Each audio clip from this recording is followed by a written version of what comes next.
Este programa es posible gracias al aporte de los mecenas del canal. Alvear, San Martín y la Logia de Londres. La independencia de América y las sociedades secretas. Enrique de Gandía. 1906 a 2000. Historiador argentino de reconocida trayectoria académica. Autor de más de 100 libros y artículos, y fundador y miembro activo de numerosas instituciones de estudios históricos y sociales.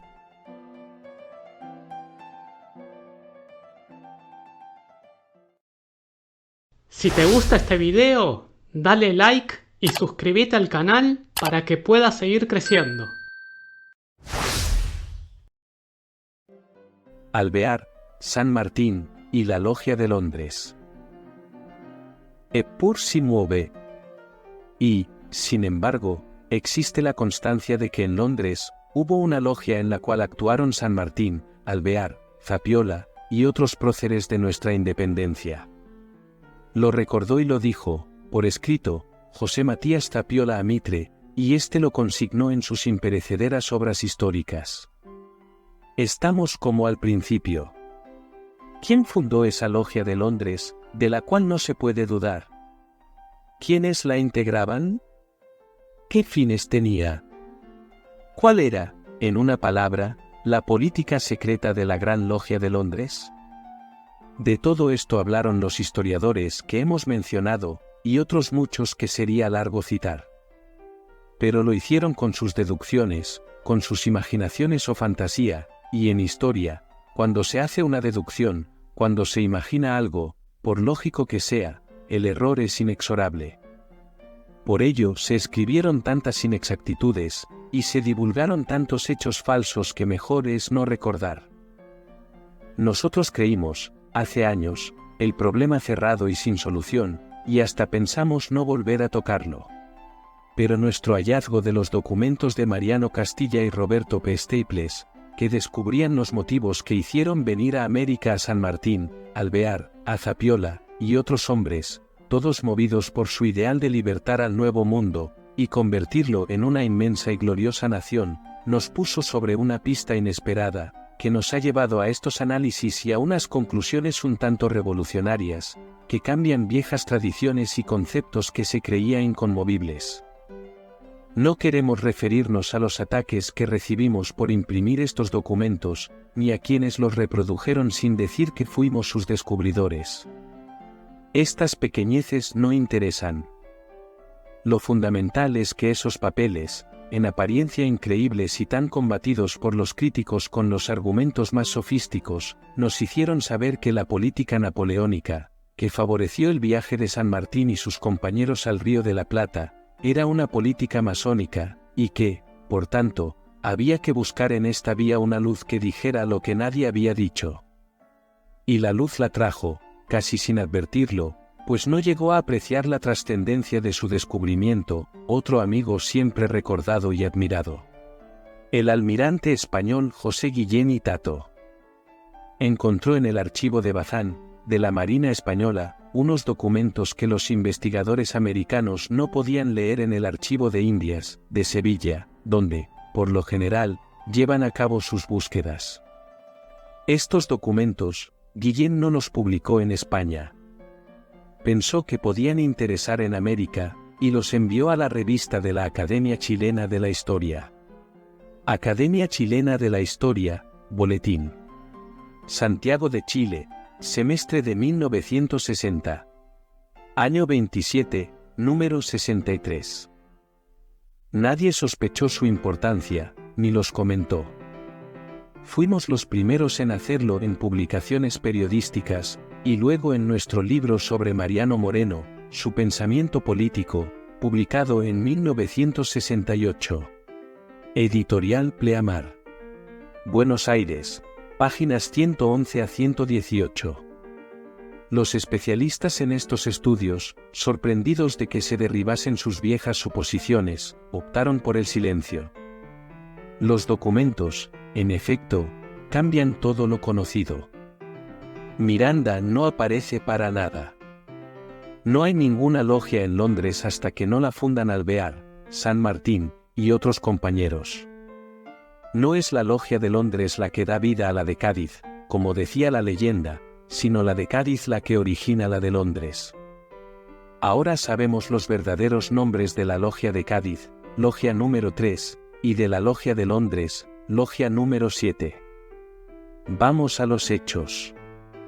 El 3 de enero de 1812, el corsario español de Puerto Rico, San Narciso, llamado el Valiente Rovira, apresó sobre Cabo Codeva al bergantín inglés La Rosa, mandado por John Mouse, que iba de Londres a Caracas. La correspondencia fue tomada y enviada al Ministerio de Marina español. Había cartas del venezolano Luis López Méndez, agente de la Junta de Caracas, y de Carlos de Alvear. Los españoles se rieron de las cartas de López Méndez a su mujer, llenas de dulces zalamerías, y las publicaron en Cádiz. A las de Alvear no les hicieron caso. En Buenos Aires, años después, en 1816, la Gaceta de Buenos Aires dio a conocer unas cartas de unos españoles descontentos de lo que ocurría en la península, y se refirió a las cartas de López Méndez ridiculizadas en Cádiz. Dijo así: los sentimientos que manifiesta Dr. le hacen acreedor a que solo usemos de las iniciales de su nombre en la publicación de esta carta. Estamos seguros que si hubiese caído en manos de los españoles una correspondencia nuestra, no tendrían esta consideración, ni la de respetar varios artículos de cartas familiares, y de marido a mujer en que, por otra parte, se descubre el carácter oscuro de los mandones de la península que hacen papel en América. Ya publicaron en Cádiz la carta del diputado de Caracas residente en Londres, escrita a su esposa, mofándose cruelmente de las inocentes caricias del tálamo nupcial. Bárbaros. Nosotros lo fuéramos si los imitásemos. Junta de Historia y Numismática Americana. Gaceta de Buenos Aires, reimpresión facsimilar. Buenos Aires, 1910. Tomo 4, página 690, nota. Gaceta correspondiente al sábado 23 de noviembre de 1816. La carta de Carlos Alvear, CABP, está fechada en Londres, el 28 de octubre de 1811, y dirigida a don Rafael Mérida.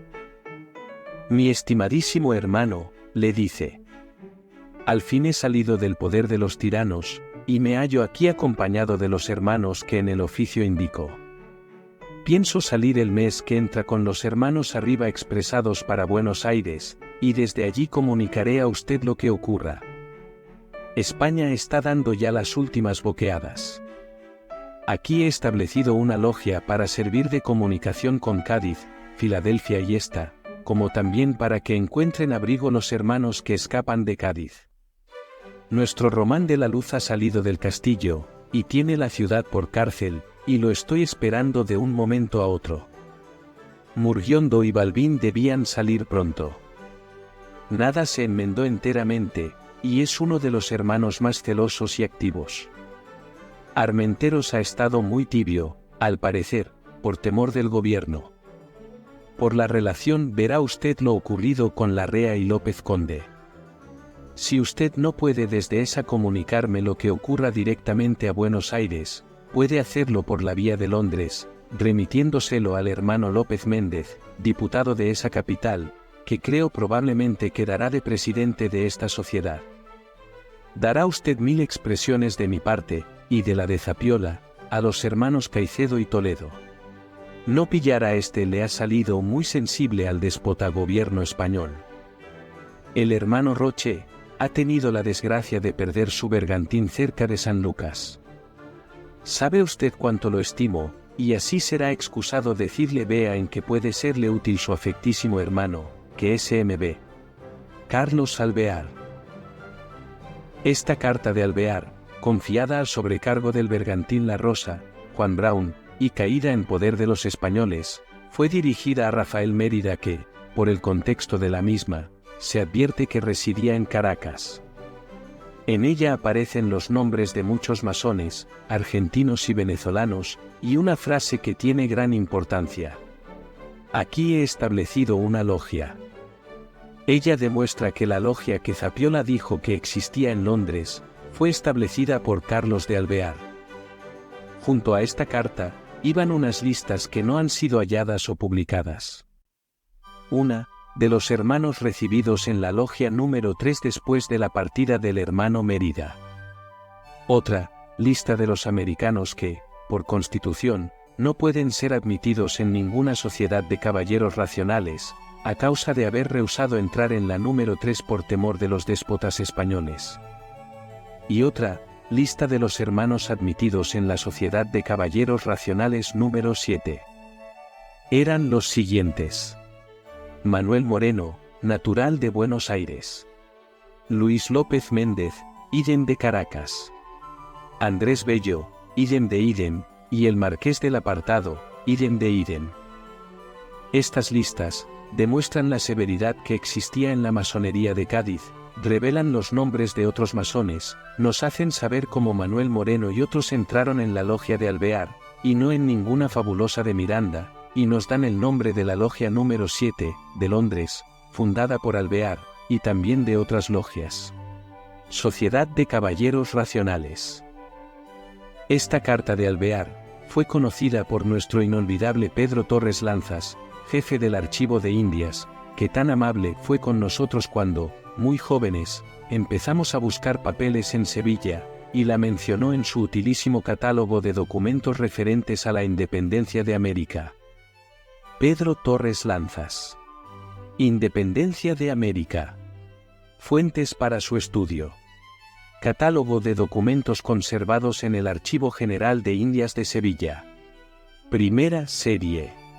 Madrid, 1918, tomo 3, página 111, número 3310. Otro amigo, muy serio en sus estudios, el masón Martín Velazcano, leyó esta cita y la mencionó en su obra, Las sociedades secretas, políticas y masónicas en Buenos Aires. Buenos Aires, 1927. A ningún otro historiador se le ocurrió estudiarla, hasta que la dio a luz Julio Guillén, y en junio de 1970, la reprodujo, junto con la otra carta de Alvear y otros documentos del general Enrique Martínez, la revista Símbolo, de la masonería argentina, dirigida por el erudito y siempre cordial amigo, Alcibíades Lapas. Símbolo. Revista editada por Editorial Símbolo, Cangallo 1242, dirigida por Alcibíades Lapas.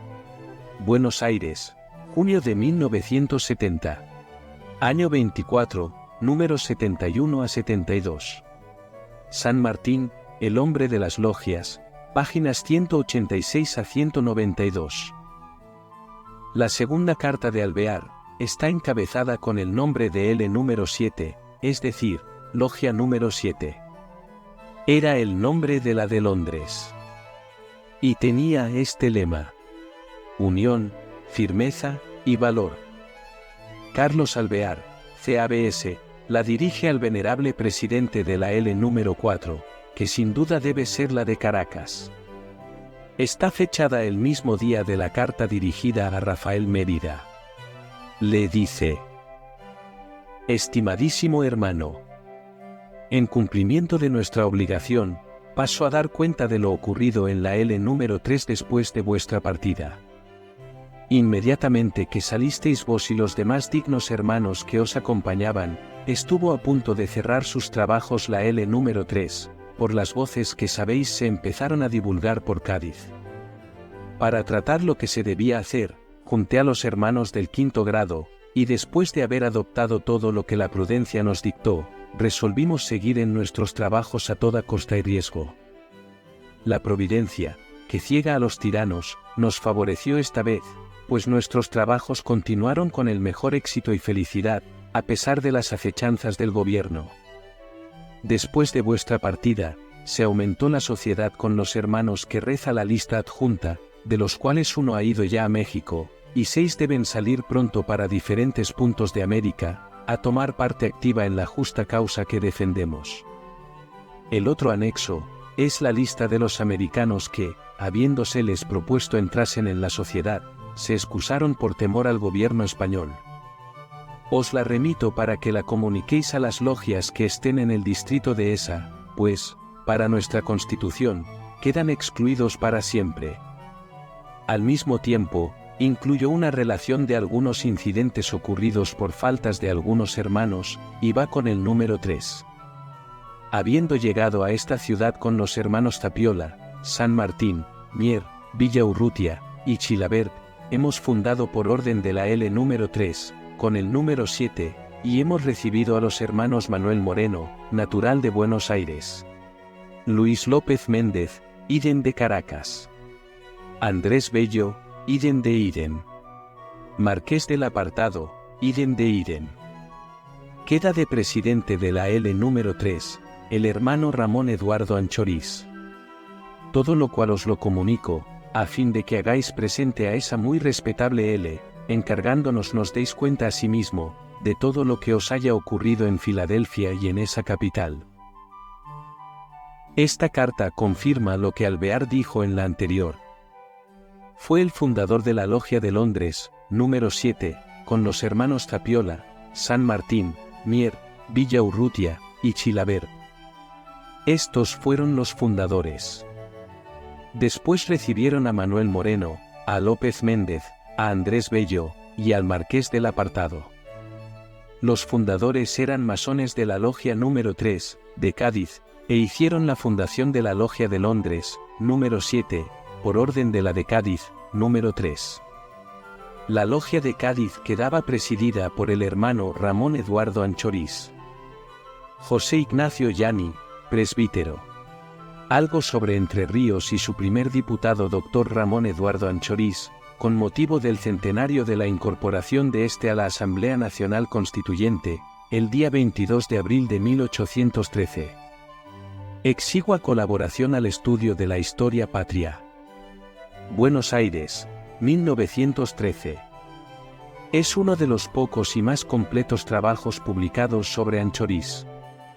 Era sacerdote y masón. Pascual de Mendiburu, en su Diccionario Biográfico del Perú, dice que fue arrestado el 18 de septiembre de 1810 por conspirar con otros americanos, y enviado a Cádiz, donde estuvo preso en una fortaleza, y conoció a San Martín y a la sociedad secreta que presidía el venezolano Miranda. Y cita a Paz Soldán, Historia del Perú Independiente, tomo 1, página 270. Sabemos que es exacto que haya sido conspirador y masón, y haya estado preso en la fortaleza donde estuvo también el edecán del mariscal Víctor. La fantasía es lo de Miranda, presidente de la Sociedad Secreta de Cádiz. Anchorís salió del Callao en la fragata Archiduque Carlos, el 28 de julio de 1811. Monteagudo fue su gran enemigo. Nació en Buenos Aires, el 13 de octubre de 1795. Estudió en el Colegio de San Carlos, y teología en la Universidad de Charcas, donde se doctoró. Poco se sabe de su actuación sacerdotal. Representó a Entre Ríos en la Asamblea de 1813. No puede exigirse mayor claridad y precisión. La leyenda de que la Logia de Londres fue fundada por Miranda, o por Bolívar, solo será repetida por escritores mal informados. Estas revelaciones de Alvear son confirmadas por otros testimonios. El general Enrique Martínez, masón de los primeros tiempos y colaborador de San Martín, recuerda que en el año 1812, llegaron de Europa San Martín, Alvear, Zapiola, Chilabert, que traían encargo de establecer la Sociedad de los Caballeros Racionales, cuya fundación había sido hecha en Santa Fe de Bogotá. Al llegar a este punto, Alcibíades Lapas aclara en una nota que, por las cartas de Alvear, sabemos que la Logia de Cádiz tenía el número 3. La de Caracas, el 4. Y la de Londres, el 7. Las números 1 y 2, podían ser las de Bogotá y Filadelfia. México podía tener el número 5 o 6. Falta señalar otra ciudad. Otra confirmación son los recuerdos de José Matías Tapiola, el informante de Mitre. dice que fue incorporado a la masonería en Cádiz, que en Londres asistía a la sociedad establecida en la Casa de los Diputados de Venezuela, donde fue ascendido al 5º grado, como lo fue el general San Martín. Que la logia de Londres estaba relacionada con la de Cádiz y otras, y que allí conoció a López Méndez, al secretario Bello, al padre Mier, al marqués del Apartado, al doctor Villaurrutia, a Manuel Moreno, y a otros, es decir, a todos los personajes que menciona Alvear. No nos sorprendamos si Andrés Bello, secretario de la Logia de Londres, afirmó al historiador chileno Barros Arana, que San Martín había sido el fundador de la Logia de Londres. Decía la verdad. Fue uno de los fundadores. Mitre, que conoció este dato, no lo creyó exacto, y prefirió atribuir la gloria de esa fundación a Francisco de Miranda. Así nació la gran leyenda que tanto ha durado, y tanto durará.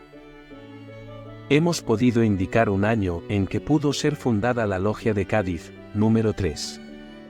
En una carta de Bernardo O'Higgins a Bernardino Rivadavia, del mes de septiembre de 1826, le dice que en los años de 1806, 1807, 1808 y 1809, fui miembro activo de una escogida sociedad organizada en Cádiz en 1802, no solamente con el objeto de librar a Chile del yugo español, sino que también con el de cooperar con Buenos Aires en la misma obra. La política secreta de la Gran Logia de Londres, la Logia número 7, era la misma de los Caballeros Racionales de Cádiz, de la Logia número 3. Lo dijo O'Higgins. Librar a Chile del yugo español, y cooperar con Buenos Aires en la misma obra. Y lo confirmó el general Enrique Martínez, en su carta al hermano Andrés Lamas del 4 de octubre de 1853. Esta sociedad tenía el solo objeto de promover la independencia de todas las secciones de la América española, y unirse de un modo fuerte de repeler la Europa en caso de ataque. Por ello, en Buenos Aires, se incorporaron todos los masones y toda la parte civil, militar, eclesiástica, y el comercio, y se ramificó con tal velocidad que ya nada se hacía en las provincias sin que fuese de acuerdo con ella. Esa sociedad, la masonería, hizo que se reuniese el Congreso de Tucumán, y declarase la independencia, y nombró a Pueyrredón director, mas este no pertenecía a la sociedad, y en Buenos Aires no querían recibirlo. Entonces fue San Martín a Córdoba, y en este punto consiguió que Pueyrredón se incorporase a la sociedad, y fue recibido. La sociedad se concluyó con la Revolución de 1820. Esta es la gran lección que nos ha dado el general Enrique Martínez. Los Caballeros Racionales, las Logias de Cádiz, número 3, y de Londres, número 7, desarrollaban la política secreta de la independencia de América. El doctor Ceferino Garzón Maceda publicó las actas de constitución de la Logia Masónica de Córdoba. Lo dicho por Martínez no puede ser más exacto. Cuando dimos a conocer, hace años, estas conclusiones a algunos de nuestros colegas historiadores, y a masones consagrados al estudio de la historia de la masonería, el escepticismo más general fue la impresión que ellas causaron. Un destacado masón del Brasil, que ha dedicado su vida a estos temas, Tenorio de Albuquerque, nos escribió desde Belo Horizonte, el 11 de julio de 1963. Permítame, mi sabio amigo y maestro, discutir una afirmación suya. La Logia Gran Reunión Americana no podía haber sido fundada por San Martín, Carlos Alvear y Zapiola, por una sencilla razón. Los tres han sido iniciados en la Logia de Cádiz, instalada con autorización de la Gran Logia Unida de Inglaterra, concedida por intermedio de la Logia Gran Reunión Americana, solicitada por Francisco de Miranda. Hay documentación al respecto del hecho. El brasileño Hipólito José da Costa, detenido por la Inquisición, libertado en Lisboa por Junot, siguió para Londres y ha ayudado a Miranda a fundar la Logia Gran Reunión. Los dos eran viejos masones. La Gran Logia Unida de Inglaterra no permitiría que dos forasteros, Alvear y San Martín, fundaran logias en su territorio. Miranda ha obtenido permiso porque era miembro de la Gran Logia de Inglaterra, y lo era también Hipólito José da Costa. Estas afirmaciones, que nunca fueron fundadas en documentos, y han pasado años, siguen agitándose en el campo de la fantasía, y llenan muchas páginas de libros muy leídos. Insistimos, con la palabra de Bernardo O'Higgins y del general Enrique Martínez, actores de aquellos momentos, que la política secreta de la Gran Logia de Londres era la de llevar la libertad, la independencia, a la América hispana. Los fines de la Gran Logia de Londres, que solo se llamaba Logia número 7, o Sociedad de los Caballeros Racionales, fundada por Alvear y sus amigos, eran los mismos de la Logia de Cádiz número 3. Ahora bien, ¿qué sabemos de esta Logia de Cádiz, número 3, además de que fue creada, según O'Higgins, en 1802? Sabemos mucho gracias a los recuerdos de Alvear. Se quemaron en Nueva York, el 19 de julio de 1945. Algunos papeles quedaron. Su biógrafo máximo, Gregorio F. Rodríguez, los glosó y en parte reprodujo en su, hasta hoy insuperada, Historia de Alvear. Buenos Aires, 1913, tomo 1, páginas 60 a 64. Veamos. El mariscal Víctor, que mandaba el ejército francés, puso sitio a la ciudad de Cádiz, defendida por el duque de Albuquerque, a comienzos de 1810. En los 2 años siguientes, muchos americanos, refugiados o presos por conspiradores, se hallaban en esa ciudad. Dice Alvear en los papeles que reprodujo Rodríguez: yo era el centro de las relaciones íntimas de todos los americanos, y mi firma una recomendación para ser admitidos al servicio de la Revolución, bajo las órdenes de los gobiernos que dirigían los movimientos de México, Caracas y Santa Fe. La ciudad de Santa Fe de Bogotá, como comprobamos, es citada a menudo como un centro político separatista. Muy bien podía existir en ella una logia masónica número 1, como deduce Lapas. Continúa Alvear. Prodigué ingentes sumas de dinero, para auxiliar la evasión de todos los que querían venir a defender la causa de la libertad. Yo mismo los buscaba y animaba, proporcionando los medios de mi peculio, gratuitamente y sin cargo alguno de devolución.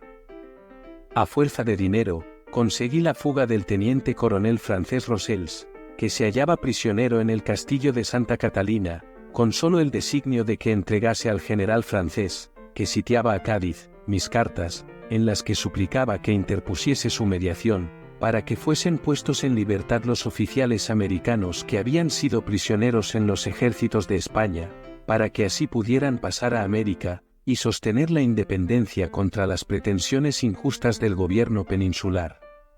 Empresas que, a costa de riesgos inminentes y de gastos incalculables, produjeron los mejores resultados a la causa general del Nuevo Mundo. Estas líneas de Alvear contienen unas afirmaciones que es preciso destacar, para relacionarlas con los documentos capturados por el valiente Rovira. En efecto, Alvear se consideraba el centro de las relaciones de los americanos. Así lo vemos actuar en Londres, como fundador de la Logia número 7. Distribuía su dinero entre quienes querían defender la causa de la libertad. Logró la fuga del teniente coronel Rosels, para que se pusiese en comunicación con el general Víctor que sitiaba a Cádiz. Y así logró que muchos oficiales pasasen a América. Alvear escribe que en la península abandonó un patrimonio de más de 100.000 pesos, y un rico mayorazgo para defender la libertad. El historiador Rodríguez, en la glosa que hace de los escritos de Alvear, refiere que este y sus amigos San Martín, Zapiola, Chilabert, Anchorís, Vera, Honberg, Zufiátegui, y otros, resolvieron trasladarse a Londres. No todos lo hicieron. Alvear costeó el viaje hasta Buenos Aires, de aquellos que no contaban con medios para hacerlo, y cuya constancia tenemos a la vista. Respecto a Zufiátegui, dice Alvear: yo había conocido a don Juan Zufiátegui, con quien contraje una estrecha amistad, y se hacía querer por su carácter amable y sentimientos caballerescos. Era natural de Montevideo, y servía en el ejército español de capitán de granaderos a caballo del general Guitigán. Era muy patriota, y asistía por consiguiente a las reuniones que diariamente teníamos, estando además en el secreto del viaje que yo iba a hacer a Buenos Aires, trayendo conmigo muchos otros compatriotas. Zufiátegui debía acompañarnos, más oyéndole yo decir que su hermano, que era entonces diputado de Montevideo en las Cortes Extraordinarias, y muy adicto a los españoles, le había propuesto que si quería ir a continuar sus servicios en aquella ciudad, le sería fácil conseguirlo. Le dije al momento que debía admitir esta propuesta, pues en aquel punto nos era muy útil tener un oficial patriota con quien pudiéramos contar, en donde se le ofrecería tal vez rendir algún día algún servicio a su patria. Mucho me costó vencer su repugnancia, pues quería venir con nosotros, pero al fin se consiguió, encargándome de mi parte dar conocimiento de esto al gobierno de Buenos Aires, con el fin que supiese que podía contar con este oficial con toda seguridad, así como también para que, en lo sucesivo, no sufriese su reputación entre los patriotas. Estas líneas nos demuestran que los movimientos políticos que en Cádiz determinaron el viaje de Carlos de Alvear, San Martín, Zapiola y otros argentinos a Londres, donde fundaron la logia número 7, eran decididos exclusivamente por Alvear. No hay órdenes, influencias, ni nada de Londres, ni de París, ni de ninguna otra parte. Todo era resuelto por aquellos masones que obraban autonómicamente. Más aún, el historiador Rodríguez tuvo en sus manos, y transcribió, la escritura del 4 de septiembre de 1811, ante el escribano Bartolomé Cortés Gómez, en la cual consta que don Diego de Alvear, padre de Carlos, satisfizo 1. Por cuenta del dicho mi hijo don Carlos, la cantidad de 60.000 reales de vellón en Cádiz a don del Río, de aquel comercio, en moneda metálica, según los plazos que acordase con el mismo don Ildefonso, para su reintegro en todo el año próximo venidero. 2. Que deberá entregar 40.000 reales de vellón al propio don Carlos, mi hijo, también en Cádiz, a fin de que pueda emprender su partida a Londres sin detención alguna de mi parte, su mitad al plazo prefijo de 2 días, y la otra a los 8, contados uno y otros desde la fecha. 3. Que asimismo deberá darle una libranza de 2.000 libras esterlinas contra Londres, pagaderas 1.000 a los 30 días y las otras a 60. Con excepción de 200 libras que le serán entregadas en el acto de su presentación. 4. Que debía dársele igualmente otra libranza de 6.000 duros contra mi apoderado don José Riera, del comercio de Buenos Aires, por vía de gananciales. En cuyos términos, y estas precisas condiciones, quedamos en un todo convenidos, y entenderse todo ello por vía de anticipación a cuenta y parte de pago de la legítima paterna que, en todo tiempo, puede corresponder a mi hijo don Carlos de Alvear. Agrega Rodríguez, que Alvear salió de Cádiz a fines de septiembre de 1811, con su mujer, doña Carmen Sáenz de Quintanilla, nacida en Jerez de la Frontera, y con la cual se había casado el 26 de julio de 1809 en Cádiz. En Londres, los americanos tuvieron sus reuniones masónicas, y partieron hacia Buenos Aires en los primeros días de enero de 1812. Gregorio F. Rodríguez. Historia de Alvear. Buenos Aires, 1913, tomo 1, páginas 63, 64, 65. Gracias a Gregorio F. Rodríguez, sabemos de dónde provino el dinero que hizo posible el viaje de Alvear, de San Martín, de Zapiola, de Homberg y otros, de Cádiz a Londres, y de esta ciudad, a algunos de los mencionados, a Buenos Aires. Fue del patrimonio, de la futura herencia, recibida a cuenta, de Carlos de Alvear. No de la masonería, ni de otras partes. Tócanos, ahora, decir unas últimas palabras sobre los masones de Cádiz y otras circunstancias secretas de sus actividades, de sus ideales, y de su traslado de Cádiz a Londres. Nos basamos en unos documentos totalmente olvidados, que nosotros dimos a conocer en una conferencia en la Sociedad Científica Argentina, el 6 de julio de 1949, y que se publicaron el mismo año en los anales de dicha sociedad. Enrique de Gandía. Primeros ideales políticos del general San Martín, en Anales de la Sociedad Científica Argentina. Buenos Aires, 1949, tomo 148, entrega 6, y tomo 149, entregas 1 y 2. Un año antes, los habíamos glosado en una publicación periodística, y habían comenzado a inquietar a ciertos críticos. Su valor histórico es, a nuestro juicio, de muy grandes alcances. Sus revelaciones coinciden, de un modo impresionante, con lo que Alvear cuenta de sus actividades en Cádiz, en los documentos reproducidos, en 1913, por Gregorio F. Rodríguez. Es indudable, por tanto, que son verídicos, además de auténticos. El primero es la carta que Mariano Castilla, agente secreto argentino al servicio de Jorge Canning, escribió al cónsul inglés en Buenos Aires, Roberto P. Staples, desde Lack Place, Queen's Elms, Londres, el 13 de agosto de 1812. Las cartas de Castilla y de Staples, hállanse originales en el Foreign Office, de Londres. Una copia se encuentra en el Archivo General de la Nación Argentina, División Nacional, Sección Gobierno. Gran Bretaña. Copias de documentos del Archivo de Londres. Donación de la sucesión Luis y Carlos Domínguez. Portugal. Brasil. Lord Strangford, 1808 a 1815. SIC 4, NFI 3. También hay una traducción en el Archivo General de Indias, de Sevilla. Sección 9. Estado. América General. Legajo 13. Fue remitida desde Londres al gobierno español, por el embajador español Fernán Núñez a Ignacio de la Pezuela, el 26 de agosto de 1812. El embajador la obtuvo del vizconde de Castellví. Dejamos constancia, que nosotros fuimos los primeros historiadores que dimos a conocer estos documentos. Tiempo después, otros historiadores los han reproducido, o hecho venir de Londres otras copias, sin tener la cortesía de reconocer nuestro hallazgo. Está escrito en inglés. Lo hemos publicado, con la glosa de su traducción, en 1964, en nuestro libro sobre San Martín, su pensamiento político. Ediciones Pleamar. Buenos Aires, 1964, páginas 11 a 18.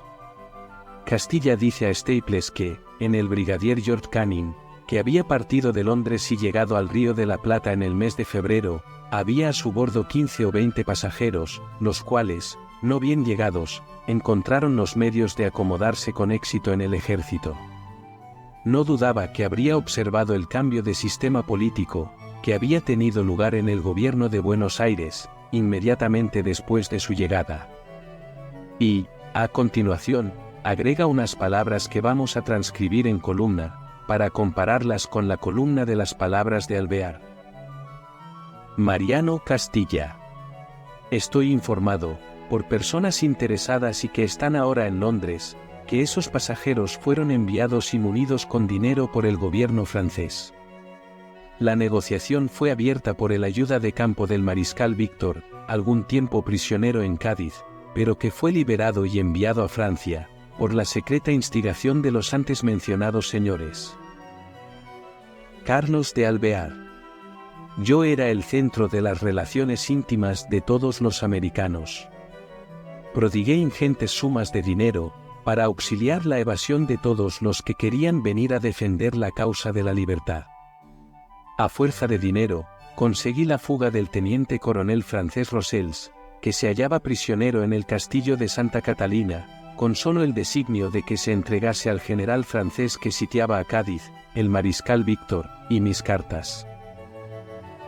Es indiscutible, que Mariano Castilla tuvo noticia de que Alvear había hecho huir al teniente coronel Rosels, ayuda de campo del mariscal Víctor, para que se entrevistase con él y le entregase unas cartas, en las cuales le pedía la libertad de los oficiales americanos, para que así pudieran pasar a América, como dice Alvear, y sostener la independencia. Castilla suponía que el dinero empleado por Alvear en sus negociaciones, le había sido entregado por el gobierno francés. Ignoraba, como es lógico, que provenía de un adelanto de la herencia paterna, bien documentado en una escritura que leyó y reprodujo Gregorio F. Rodríguez. Puede ser, también, que existiese alguna ayuda francesa, como asegura Castilla. Lo indudable es que los hechos referidos por Castilla y por Alvear coinciden y se complementan recíprocamente. Castilla continúa, en la carta a Staples, con otras noticias. Dice: entre los pasajeros había un varón alemán, oficial de ingenieros, y si no estoy equivocado, llevaba consigo despachos del emperador francés. Había también un coronel San Martín, el cual fue el ayudante y principal partidario del desaparecido Marqués de Solano, gobernador de Cádiz, y del cual no tengo la menor duda, por su pasada conducta, está pagado por Francia, y es un enemigo de los intereses británicos.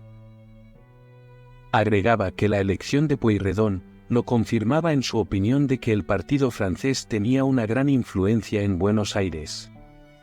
Los señores Aguirre y Caldevila lo habían informado que la elección de Pueyrredón había sido asegurada por unos miles de dólares. Podían estarse seguros que era moneda francesa, porque en Buenos Aires nadie habría gastado su dinero en su favor. Los datos comunicados por Mariano Castilla al cónsul Staples, en Buenos Aires, son ampliados y confirmados por Staples en una carta suya a Hamilton, Esquire. La carta está fechada en Buenos Aires, el 18 de noviembre de 1813. Staples había tenido ocasión de conocer a San Martín y a sus amigos.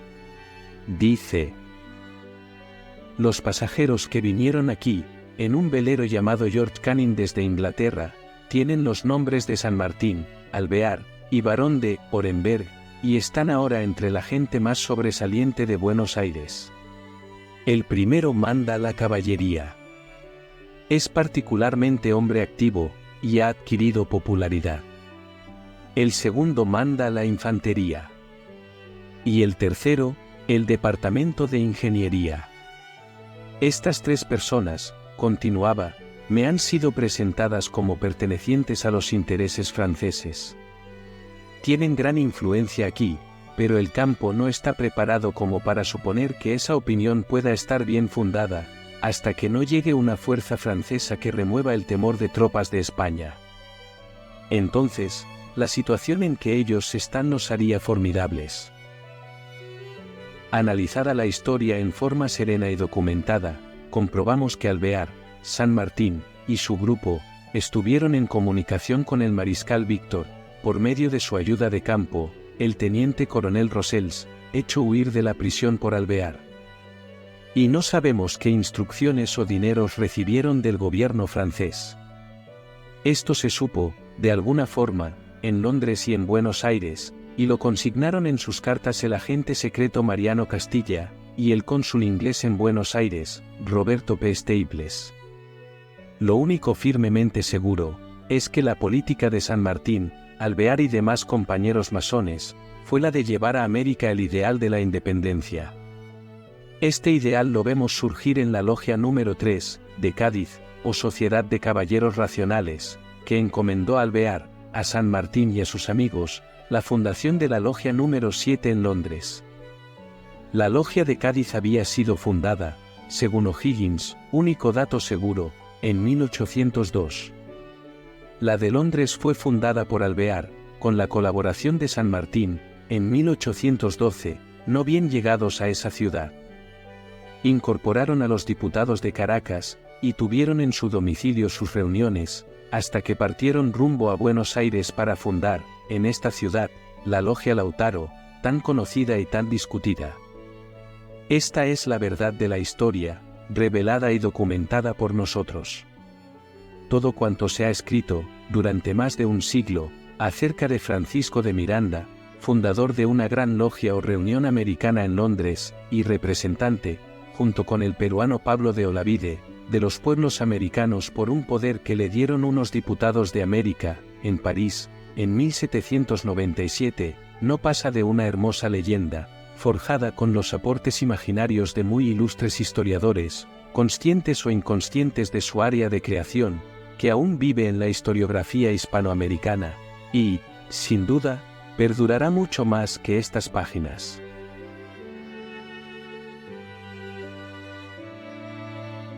La independencia de América y las sociedades secretas. Enrique de Gandía. 1994. Ediciones Sudamérica Santa Fe. Santa Fe, Argentina. Páginas 107 a 117.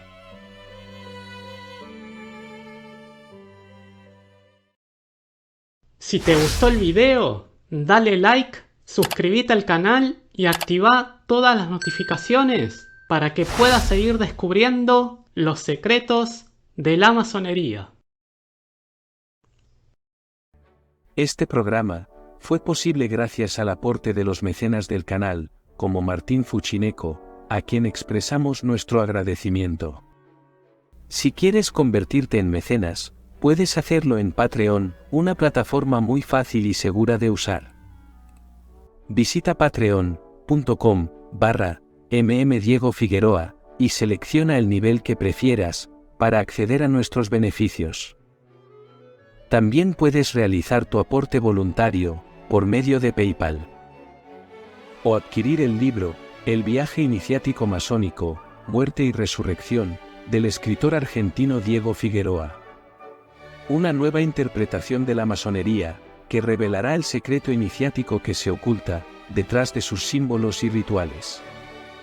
Disponible en Amazon. Muchas gracias, y hasta el próximo programa.